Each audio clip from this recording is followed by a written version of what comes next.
The material presented today is copyrighted, and all rights remain the property of the speaker and EJC Enterprises. Good morning. Welcome. Well, it's afternoon. Sorry about that. Good afternoon.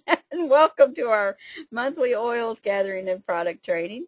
Today is Saturday, December the 6th, 2014, and today our topic is the many benefits and uses of frankincense oil. I am your host, Jacqui Close, and with me today is my sweet husband, Dr. Ed Close. Hello. I'm glad to be here. Glad to have you here, honey. And today we're going to be talking about the many benefits and uses of frankincense oil.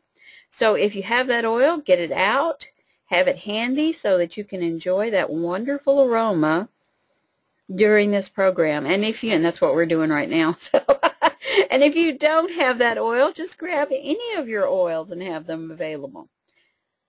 Now, please listen carefully to our required disclaimer. I'm not going to read this whole thing. The information shared today is for educational purposes only and is not medical advice.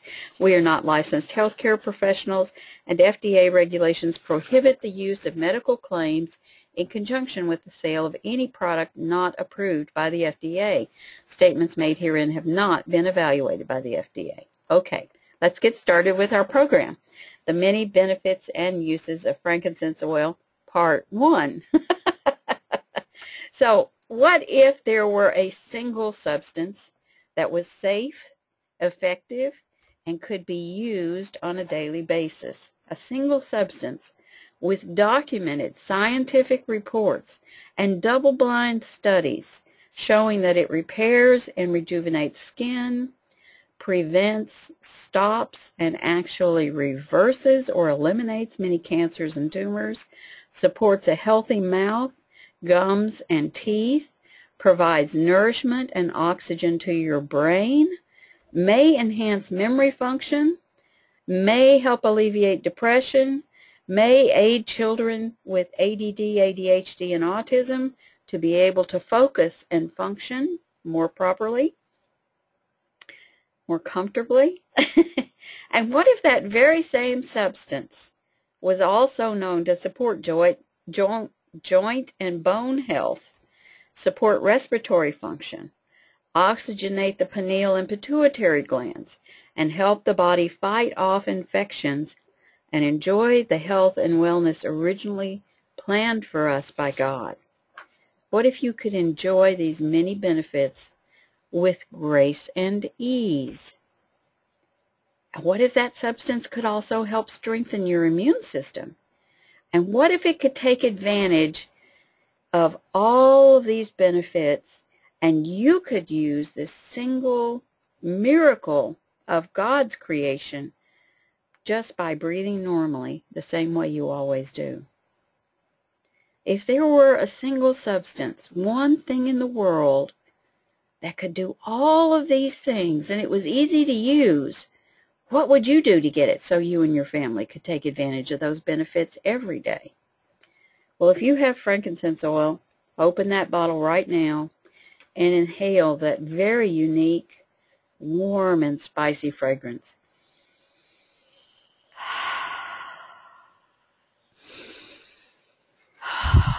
That is a way to start enjoying the benefits of frankincense oil right away. So what is an essential oil? Well, essential oils are highly concentrated aromatic extracts, distilled or cold pressed from a wide variety of plant materials, including grasses, leaves, flowers, seeds, needles, twigs, bark, the peel of the fruit, wood, roots, just about anything that the plant is made from can be utilized if you know how to create an essential oil. And essential oils are highly concentrated aromatic extracts. That's what we say right up there at the very beginning. Do you know how many pounds of plant material it takes to make an essential oil? It takes 16 pounds of peppermint to make 1 ounce of peppermint essential oil. About 85 lemons to make 1 ounce of lemon essential oil. 1,300 pounds of cinnamon bark to get 5 ounces of cinnamon bark essential oil, 2,000 pounds of cypress to produce 16 ounces of cypress oil, so that's a ton of cypress wood to produce 16 ounces of cypress oil, 5,000 pounds of organically produced, raised, and distilled rose petals to produce approximately 16 ounces or 1 pound of rose essential oil. That's almost 3 tons of material, not quite, to produce 1 pound of rose oil, and 3 tons of plant material to make 1 pound of melissa essential oil. The really amazing things about essential oils is that they are tiny, tiny molecules. So you want to talk about that a little bit, Ed? Sure. Yeah. One of the things that people think about when you say oil, they think about something that's greasy, like motor oil or cod liver oil, or maybe better cooking oils like vegetable oil or corn oil and those sorts of things. But those oils come from plants, but they have chain molecules which are slide back and forth. That's what gives it the oily feel. Whereas essential oils are not chain molecules, or very tiny, round, well, let's say symmetric molecules that can penetrate through skin and so forth, and they don't feel oily. And you can see that just by trying almost any one of the oils, but certainly if you take frankincense and put a drop in your hand, you'll notice that it's absorbed in a little bit. It doesn't just evaporate, although it does have aroma, but it will penetrate because of those tiny molecules.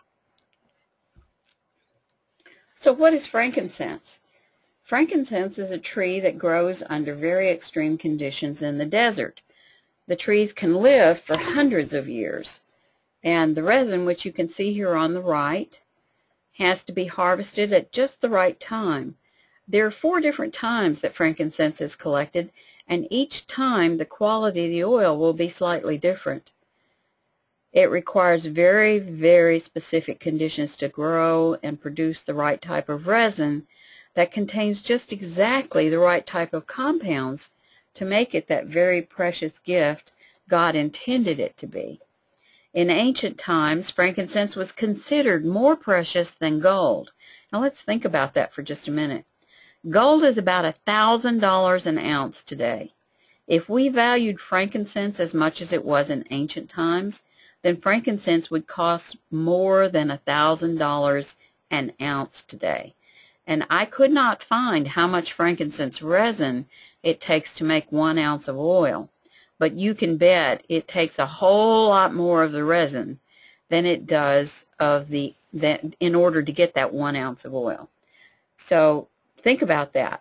If you had to pay $1,000 an ounce for the resin, what do you think that oil would cost? Even if it were only, if you could take 10 pounds of the resin and get an ounce of oil, you would still be paying $10,000 for that 1 ounce of oil. So just think about how blessed we are, and thank God that we can get frankincense oil for much less than it cost in the past.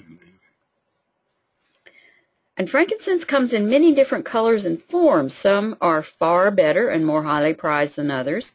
And here are pictures I found throughout the internet that show different resins that are all reportedly from frankincense trees.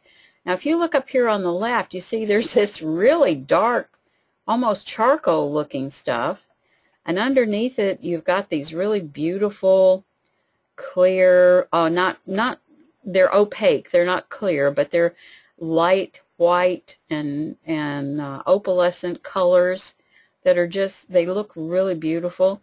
And then here you have a mixture, and if you look in these bags of resin that are back here in the top picture on the right, you can see that it's all mixed up in there. When I bought, we lived in Saudi Arabia for a few years, And I went to the souk in Jeddah, which is a big city, and that was the first place I had ever seen frankincense resin. It was long before I was in Young Living, and I really didn't know anything other than what I had read in the Bible. And I tried to find a resin that looked like what I had picked up and bought in the souk in Saudi Arabia, and I couldn't find anything that looked exactly like it. It looked like chewing gum that had been chewed up, and it had a bunch of black stuff going through it, kind of like charcoal, but it wasn't charcoal. So it looked a little more like this here on the right-hand side does, but not really. It was still very different from any of these that I could find pictures of. And frankincense comes in many colors, just like you can see here. Would you know just from looking at the resin whether an oil that it produced would be in good oil? If you look here on the left, it says frankincense helps calm the lungs, deepens meditation, and reduces scar tissue. But if you saw these resins in a store, would you know which was the best value for your money? Would you know which would be the most beneficial to your skin, which would smell the best? That's what we have with Young Living. They study these things. Gary Young has been studying these things for 30 or 40 years. He knows, and Young Living, and he's trained others to know, so that they can educate us about the differences, about what we need to be looking for, and what is a good grade, and where we can get the best value. And they take care of us. They do all of this work for us, and then they teach us about it at Young Living's Grand Convention every year. So if you don't go to convention, you don't learn all the wonderful things they teach us about. I hope you'll change that and come and show up so you can learn all the wonderful things there are to know. Now, did you know, just to give you an example, did you know that according to many texts and articles I've read, that there is 10 times more lavender essential oil sold each year than is produced? That's 10 times more sold than is produced. How is that possible?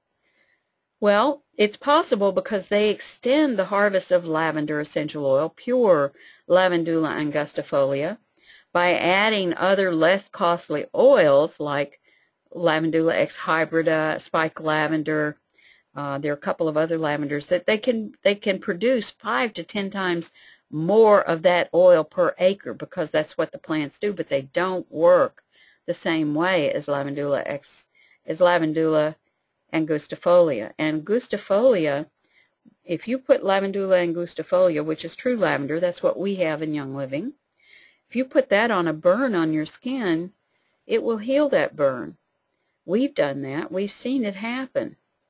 But if you put an oil that has spike lavender or lavandula X hybrida or some of the other lavenders that are available there to extend that oil, it won't do that, because often they will contain camphor, and that would actually make that burn worse.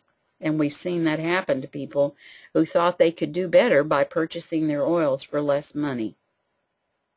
They also add chemical synthetic substances to extend the amount of oil they have to sell, because they know most consumers are not educated enough to know the difference.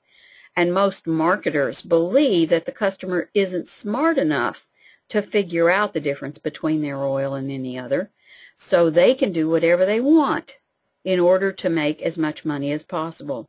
Young Living will not do that.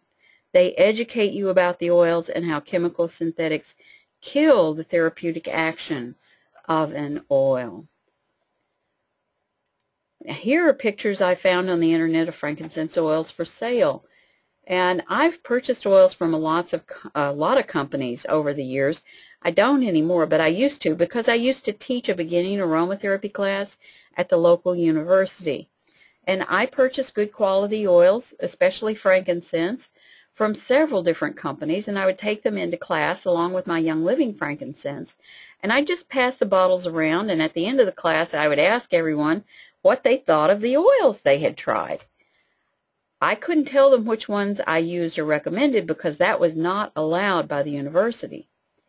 However, in every single class I ever taught, someone would stand up when I asked that question and say, very first thing, I don't know about the rest of you, but those Young Living oils seem stronger, and I like them a whole lot better. They smell different, and they seem to just disappear on your skin like they just got absorbed instantly.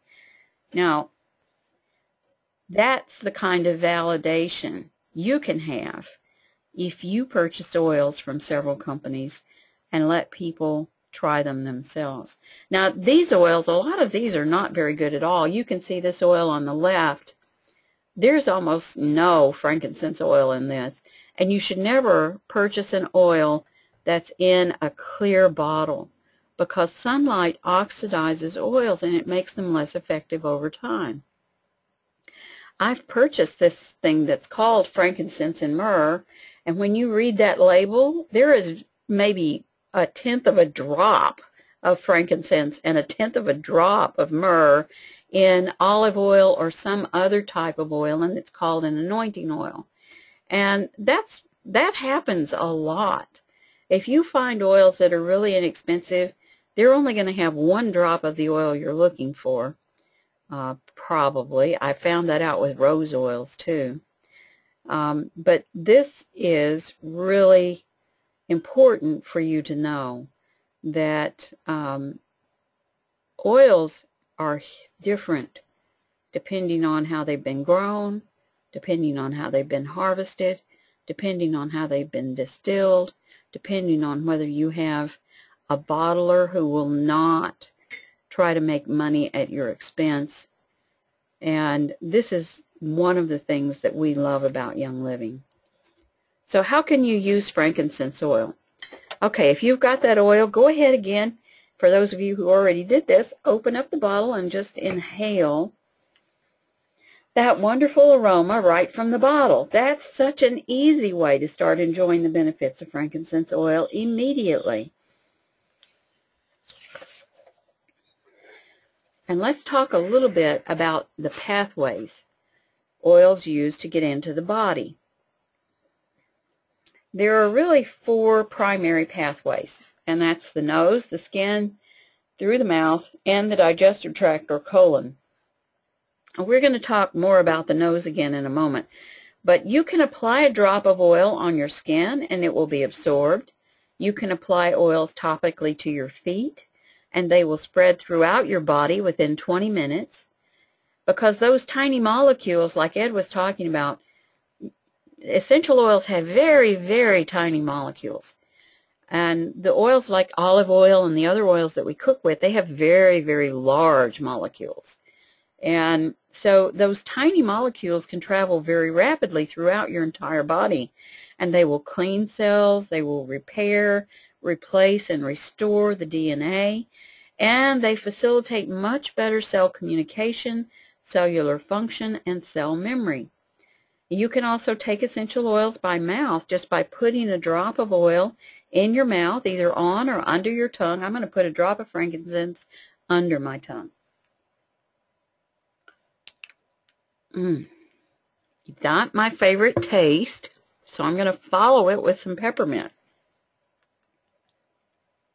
But first I'm going to run that all around the inside of my mouth. And now I'm going to follow it with peppermint. So, when you run your tongue all around the inside of your mouth, that will help the oil absorb directly into your bloodstream through the buccal cavity.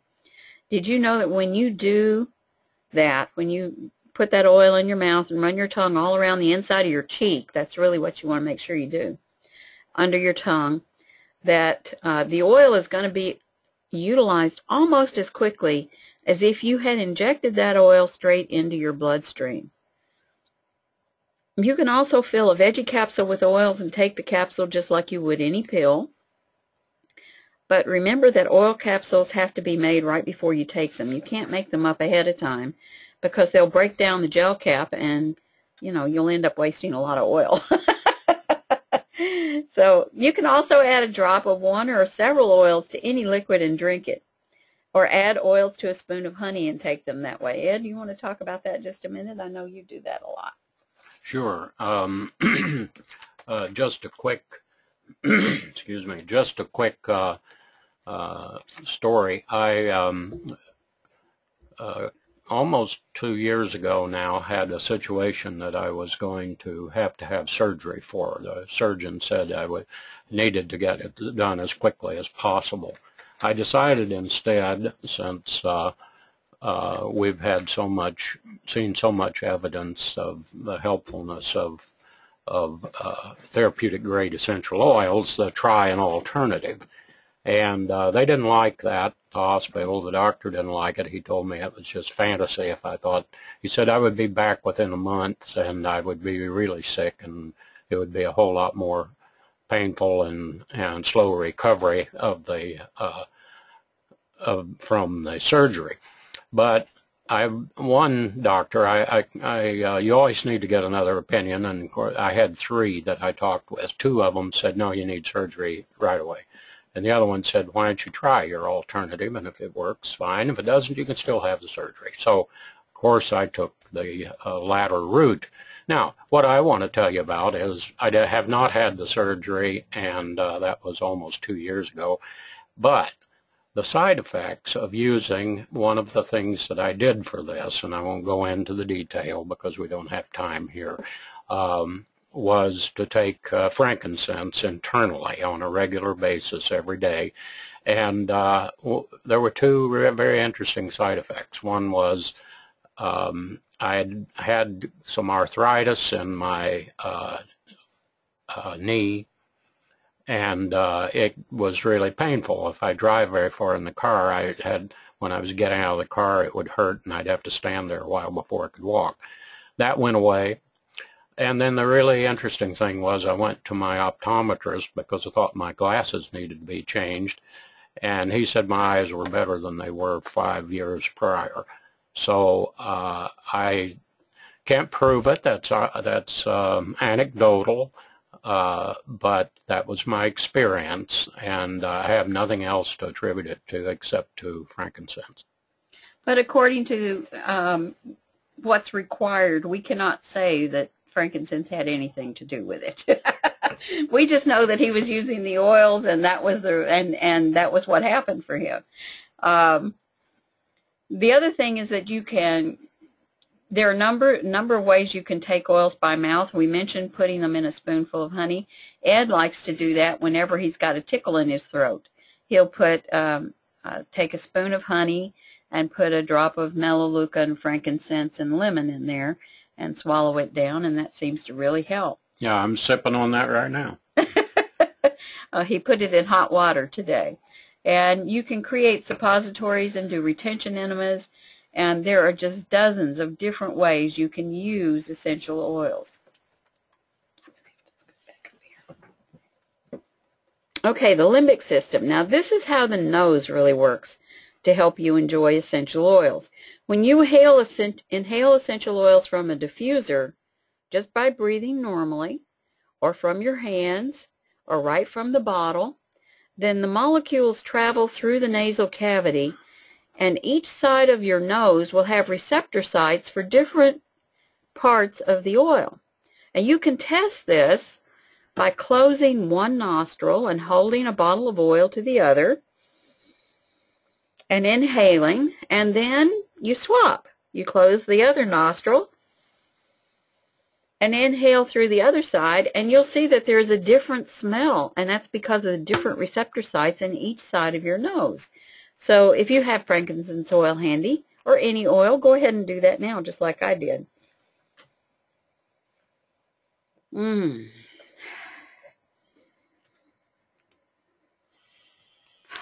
the limbic system is uniquely designed to help us access our mind, body, and emotions. Studies done in recent years by eminent scientists prove that the amygdala, and that, if you look right here, there's this small, little tiny nut-shaped thing that's right here behind the pituitary gland, which is also a very tiny gland. And the amygdala acts like a librarian for storing and retrieving all of your memories about emotions and experiences. And it actually is how we access that mind-body-emotion connection.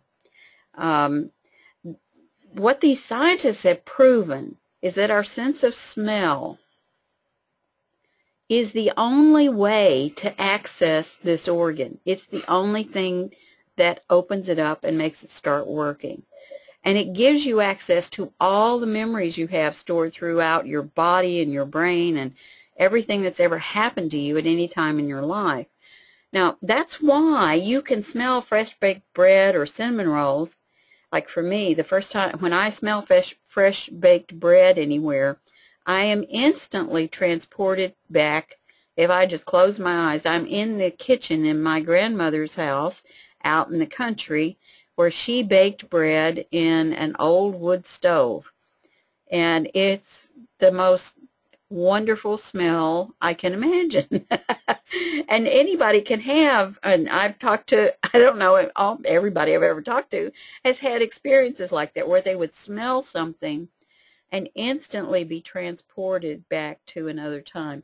You told me about that with your peppermint that yeah, my grandmother grew peppermint plant outside her kitchen door where there was water, a wet spot, and peppermint plants grew there.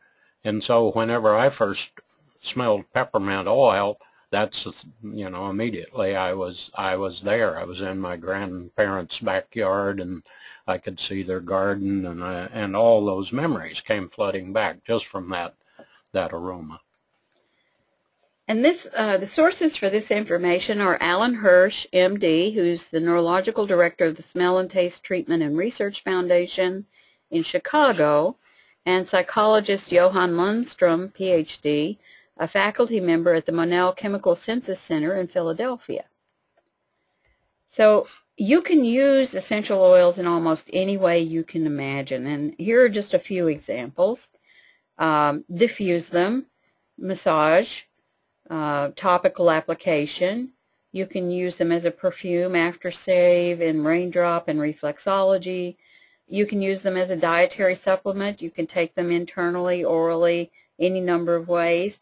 You can also use them in cooking. And you can use frankincense in almost any way you choose too. Now here we're just going to run through real quickly a few examples of using frankincense. You can inhale it from the bottle, which we've done. You can diffuse frankincense using a cold air diffuser and just breathe the air the way you normally do.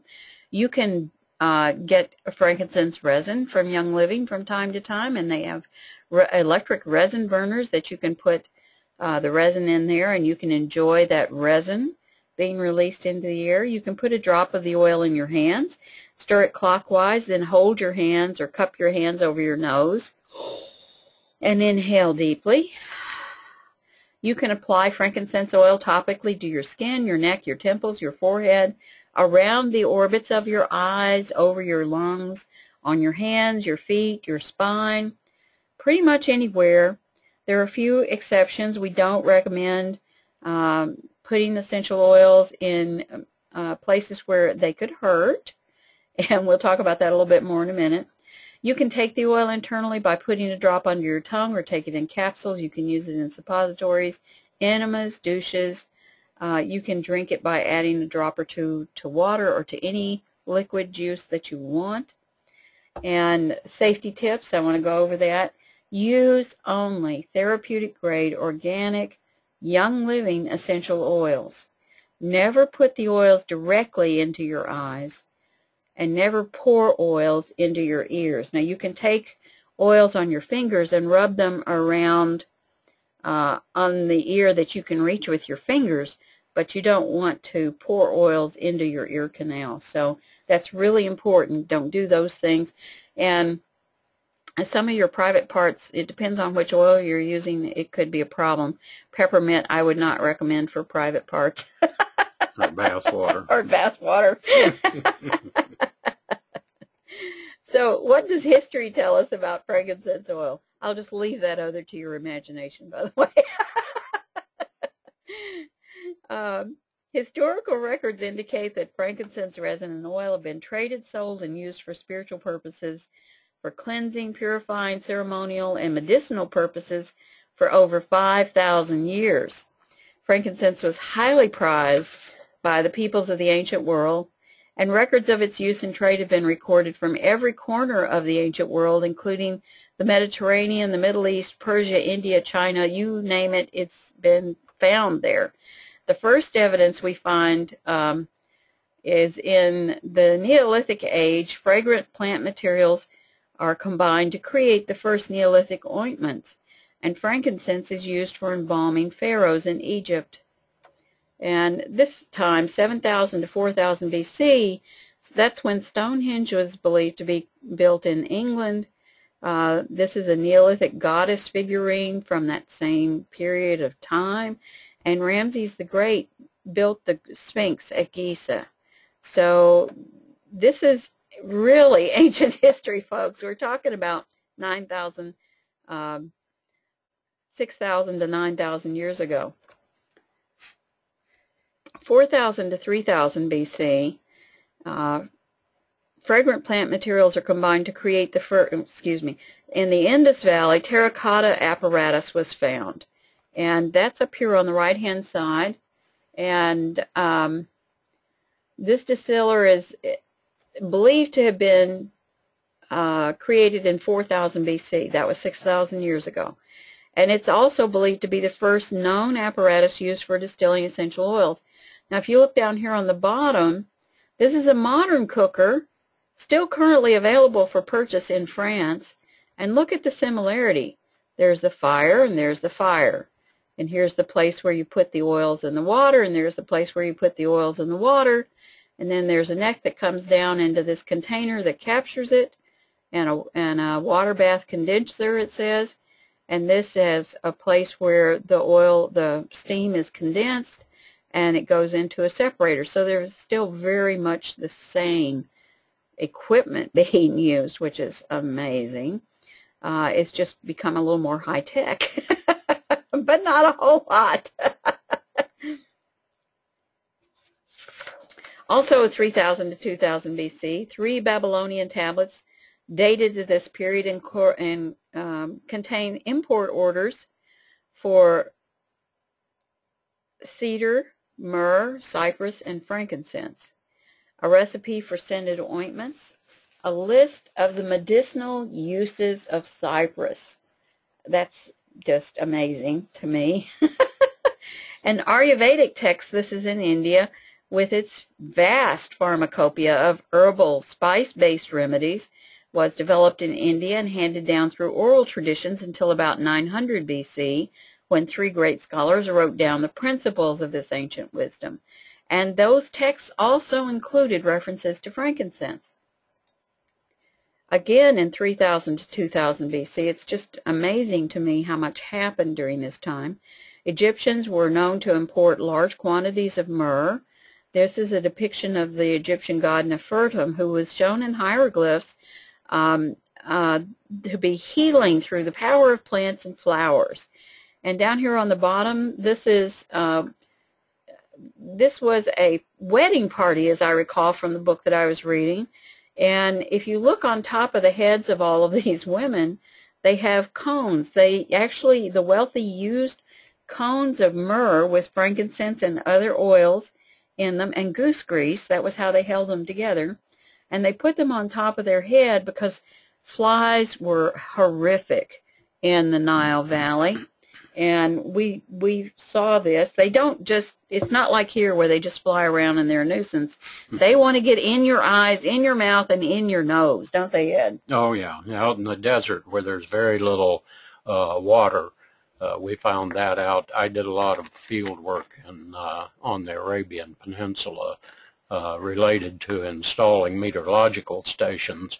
And that was really a bother because they were very insistent that they were looking for any moisture they could find.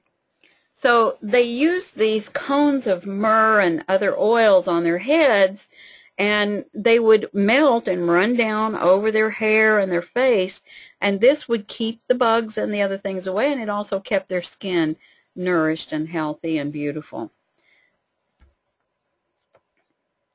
This is 1333 BC to 1323 BC. And this is alabaster jar from King Tut's tomb. And frankincense was found sealed in the alabaster jars in the tomb of King Tutankhamun, and they were still viable and usable after being sealed in jars for over 3,000 years. They were sealed at the top with goose grease, and when they pulled that goose grease off, then the frankincense oil was still there. Did you want to say something? Oh yeah, they when we were in Egypt on the frankincense trail documentary with Dr. Young, we saw places in the Valley of the Kings or nearby where they still make these alabaster jars from the local quarries there. And of course we saw the alabaster jars from the King Tut's tomb at the Cairo Museum. So it was very interesting to see how they made these and used them to contain essential oils. In the 1st century, the Roman medical writer Celsus said the ancient Greeks used frankincense to treat hemorrhoids. In Egypt, it was used for holy ceremonies, for embalming corpses, and according to some reports, the kohl, that's the black powder Egyptian women used to paint their eyelids, was made from charred frankincense resin. There's another hieroglyph in a tomb that shows that in Egypt, and this was translated in an article that appeared in the National Geographic in October 1985, and I have the source for that at the bottom here. It says, frankincense is known to cure everything from gout to a broken head. And this is what hieroglyphs look like. Now, I don't know what those say, so I don't know specifically what's included in that. But I just find it fascinating that so much has been known about frankincense for so many years. From 1300 to 1200 BC, frankincense was used by the Hebrews and is mentioned frequently in the Pentateuch. It's considered one of the sweet scents, and it was compounded for ceremonial use and used as a holy oil for religious ceremonies. And the book of Exodus contains a holy anointing oil given to Moses by God for initiation of the priests. In Rome, the historian Pliny says the Emperor Nero burned an entire year's production of frankincense from Arabia at the funeral of one of his concubines. In some works, this concubine is called one of his wives, but this action by Nero actually created a huge problem for the people of the time who wanted frankincense because it was known to work for so many different things, but the supply had been so diminished by Nero's actions that it wasn't available until the next season, and that was really, really unfortunate for the other folks. Yeah, this was the medicine of the day. This is something we've lost in the translations because it was so well known at the time. In the Bible, where it's mentioned, it doesn't take the time to say, oh, this was well known to be the medicine of the day, but that was the case all throughout the ancient world. And in China, frankincense was used for perfumes, incense, and medicinal purposes as early as 1000 BC. Most of us, and this was the case for me, we only have heard about frankincense and myrrh until, at least for me, until I came into Young Living. Well, until I found out about essential oils, but really I learned the most when I came into Young Living. The only thing I had heard before that very much was where I read in the Bible about baby Jesus being given gold and frankincense and myrrh by the wise men. And in James 5:14, there's this beautiful, beautiful verse that says, "Is any sick among you? Let him call for the elders of the church, and let them pray over him, anointing him with oil in the name of the Lord." And the Greek word Christos, which is where Christ, our word Christ, comes from, actually means anointed. In 803 to 870 AD, so this is this side of Jesus' birth, in 803 to 870, An Arabian named Jabir ibn Hayyan wrote several chapters on essential oil distillation in a well-respected book entitled Summa Perfectionis. And in the 10th century, Avicenna recommended frankincense for tumors, ulcers, vomiting, dysentery, and fevers.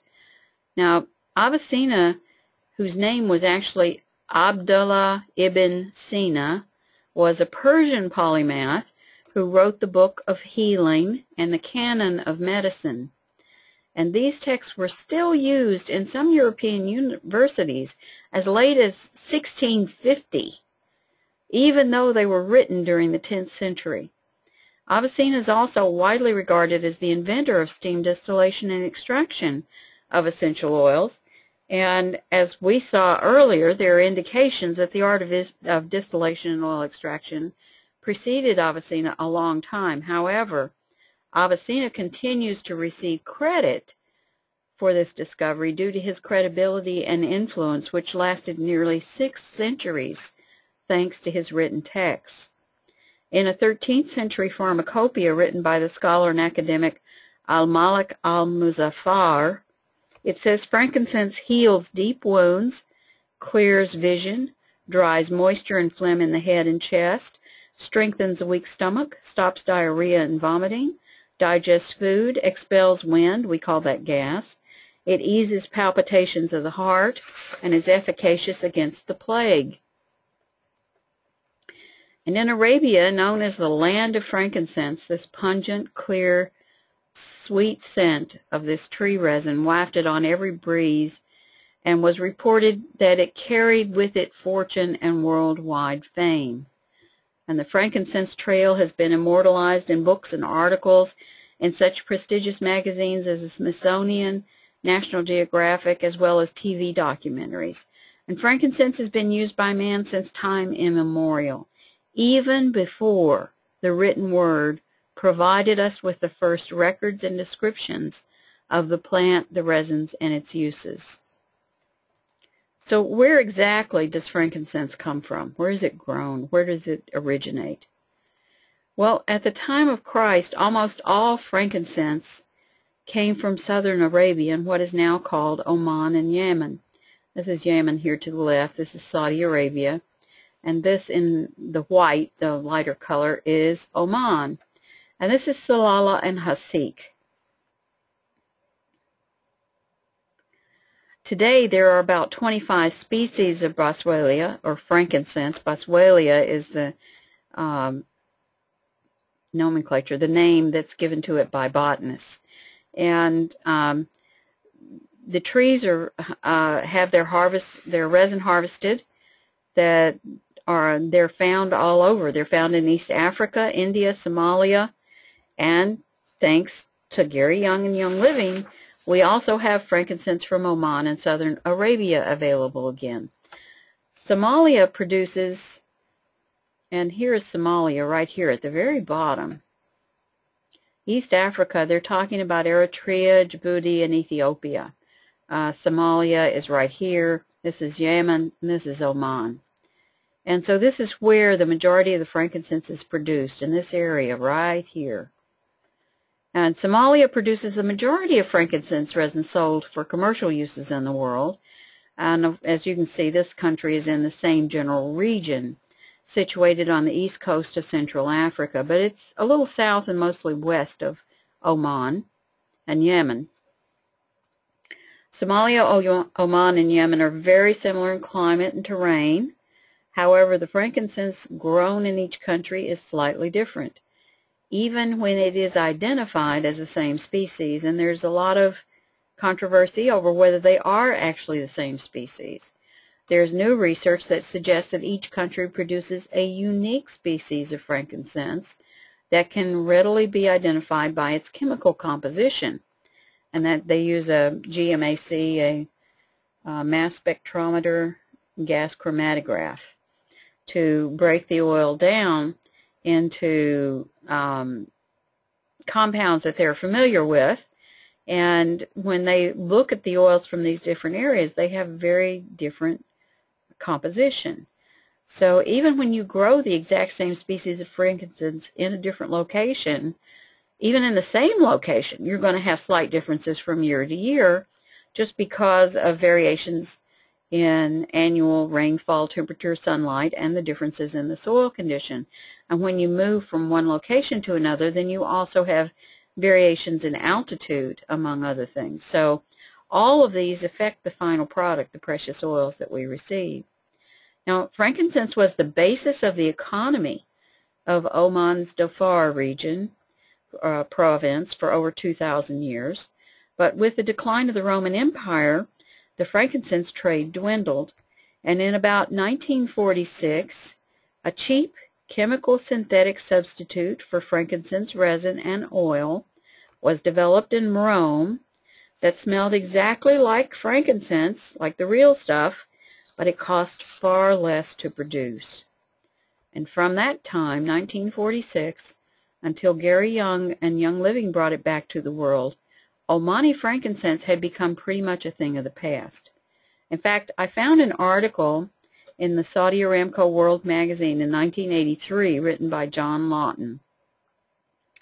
And he said recently, and this is 1983, during what should have been the height of the season, I drove to the desert plateau above modern-day Salalah, and this is Salalah, and Hasik was right here, where the best frankincense trees grow, and found no one at all collecting frankincense. So I took a penknife, scored the bark of a gnarled old frankincense tree, rested while its resin oozed out and hardened, then walked off with a pocket full of crystals. Once worth their weight in gold, they didn't cost me a penny. That article was written in 1983, and those statements remained true until 2010, when Gary Young, founder of Young Living Essential Oils, opened a distillery in Oman and began distilling Boswellia sacra. Until then, none of the frankincense harvested in Oman was being shipped out of Oman, according to many texts and locals who harvested the resins. The species Boswellia sacra had actually never before been available to anyone outside the royal families of Arabia. And many modern and ancient sources tell us the best frankincense is Howgary. Howgary comes from the mountains east of Salalah.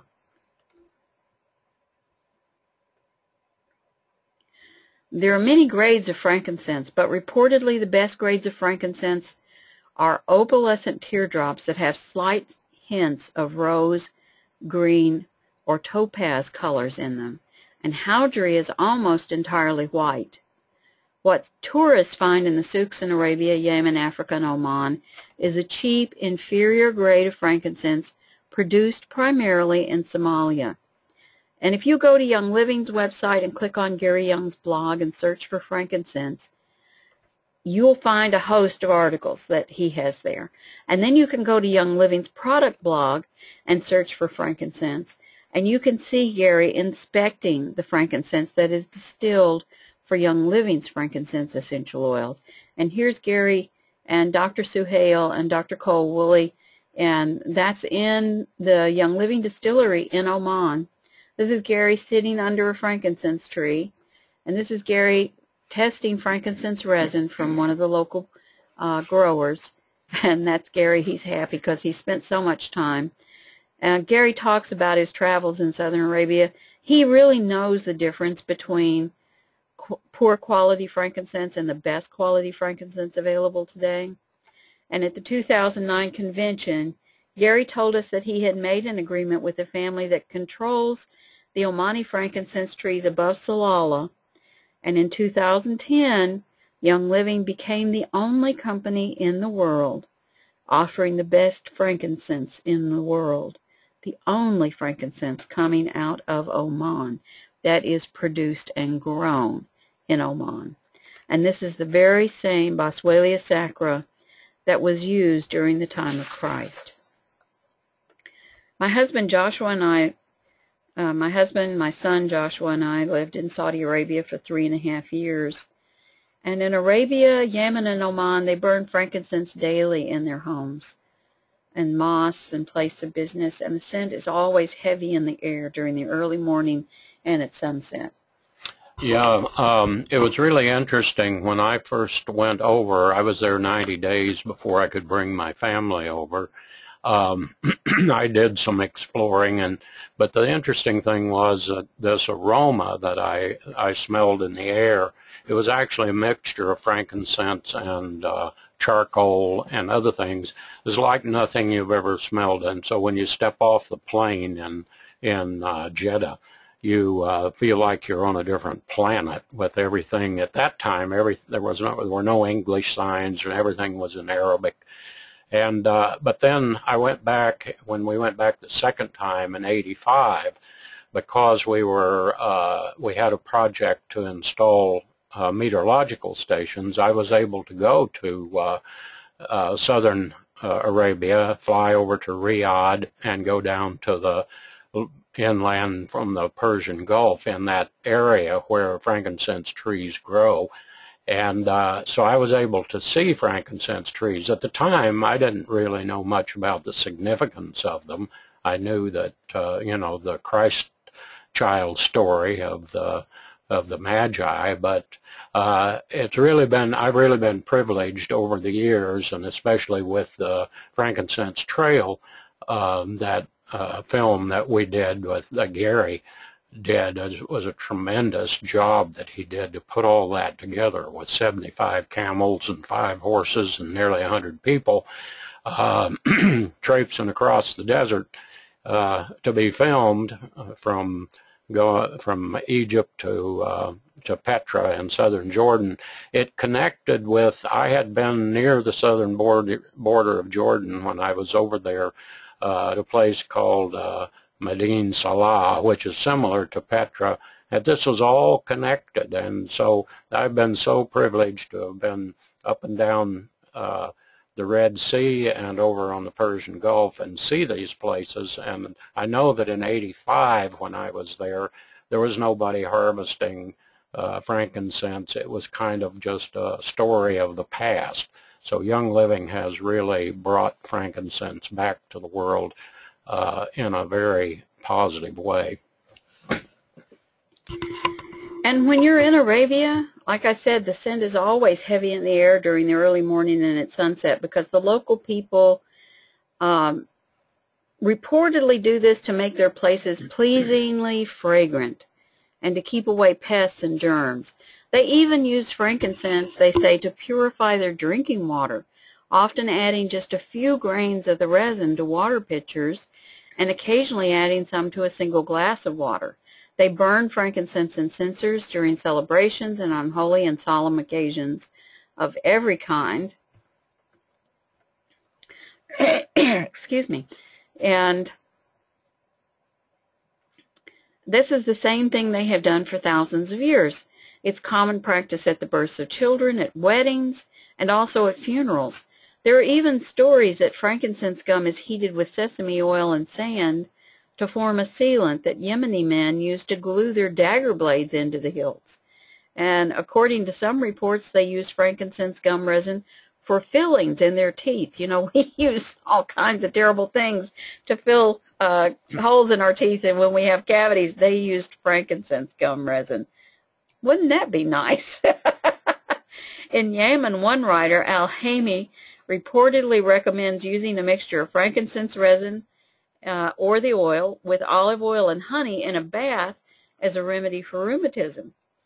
Chewing frankincense strengthens teeth and gums, eases speech impediment, and strengthens the spirit in the heart and brain, according to some texts, combating laziness and stimulating memory. Okay, so that's a lot of information about the ancient sources, but what do we have from modern science about the uses and benefits of frankincense? What are scientists saying about frankincense today? Well, for that, you'll have to join us for Frankincense Part 2, which will be Saturday, January the 3rd, 2015. So So, does anybody have any questions now? Let me check. I'm going to check and see if we've got any that have been sent in. I'm not seeing anything so far. If you have a question, if you'll raise your hand, then I will know that you need to send us something, and I can look for that before we get off the air. I'm not seeing anybody raise their hands. No, we must have done a good job if there are any questions. We've covered a lot of ground, haven't we? Okay, so Ed and I want to wish you and yours a very, very Merry Christmas, a joyous holy season, and a Happy New Year, too. And I guess that's it for today. I'm going to check one more time. No hands are raised still. Nope, nope, nope. Okay. And I guess that's definitely it for today. So I want to thank everyone who joined us for the live presentation today.